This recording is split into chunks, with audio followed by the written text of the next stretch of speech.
My dear children, मैं Moolchand sir आपको YouTube channel के माध्यम से प्रकाश या लाइट के दर्पण के बारे में आपको जानकारी दूंगा कि प्रकाश का दर्पण क्या है, दर्पण किसे कहते हैं, दर्पण या मिरर क्या है। दर्पण कांच के खोखले गोले का कटा हुआ भाग दर्पण कहलाता है, जिसमें गोली दर्पण के दो भाग होते हैं। नंबर 1 अवतल दर्पण, नंबर 2 उत्तल दर्पण। नंबर 1 अवतल दर्पण, नंबर 2 अवतल दर्पण। अवतल और उत्तल दो दर्पण होते हैं। जो दर्पण, अवतल दर्पण किसे कहते हैं, तो जो दर्पण धंसे हुए भाग से प्रकाश का परावर्तन होता है और उभरे हुए भाग में पॉलिश होती है। अवतल दर्पण के धंसे हुए भाग से प्रकाश का परावर्तन होता है, उभरे हुए भाग में पॉलिश होती है, उसे अवतल दर्पण कहते हैं। उत्तल दर्पण, उत्तल का मतलब होता है उठा हुआ तल।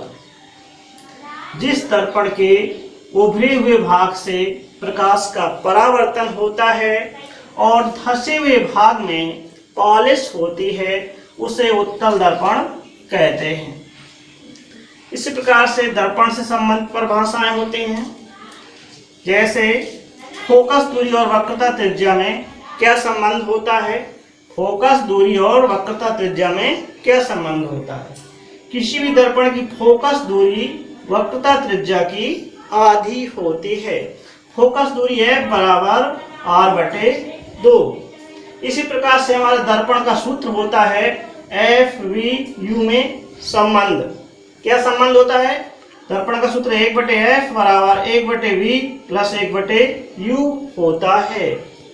v प्रतिबिंब की दूरी है, u वस्तु की दूरी है, f फोकस दूरी है। इस प्रकार से दर्पण का ध्रुव क्या होता है, दर्पण का ध्रुव, दर्पण के मध्य बिंदु को दर्पण का ध्रुव कहते हैं। इसे P से निरूपित करते हैं। मुख्य फोकस, मुख्य फोकस जब कोई प्रकाश किरण दर्पण से टकराती है और जिस बिंदु से होकर गुजरती है, जहां पर सभी समांतर किरणें आकर मिलती हैं, उस बिंदु को फोकस तल या फोकस बिंदु कहते हैं। इसी प्रकार से वक्रता केंद्र, वक्रता केंद्र दर्पण की त्रिज्या होती है। दर्पण के केंद्र से ध्रुव तक की दूरी दर्पण की वक्रता केंद्र कहलाती है और ध्रुव से वक्रता केंद्र की दूरी को वक्रता त्रिज्या कहते हैं। इसे r से निरूपित करते हैं। इसी प्रकार से फोकस दूरी f दर्पण के ध्रुव से फोकस बिंदु तक की दूरी को फोकस दूरी कहते हैं। जब प्रतिबिंब बनता है तो दर्पण के ध्रुव से प्रतिबिंब तक की दूरी को v प्रतिबिंब की दूरी कहलाती है। जहां पर वस्तु रखी होती है, वस्तु दर्पण के ध्रुव से वस्तु तक की दूरी को वस्तु की वो कहते हैं वस्तु की दूरी। इसी प्रकार से वस्तु की ऊंचाई या लंबाई होती है और प्रतिबिंब की भी लंबाई होती है।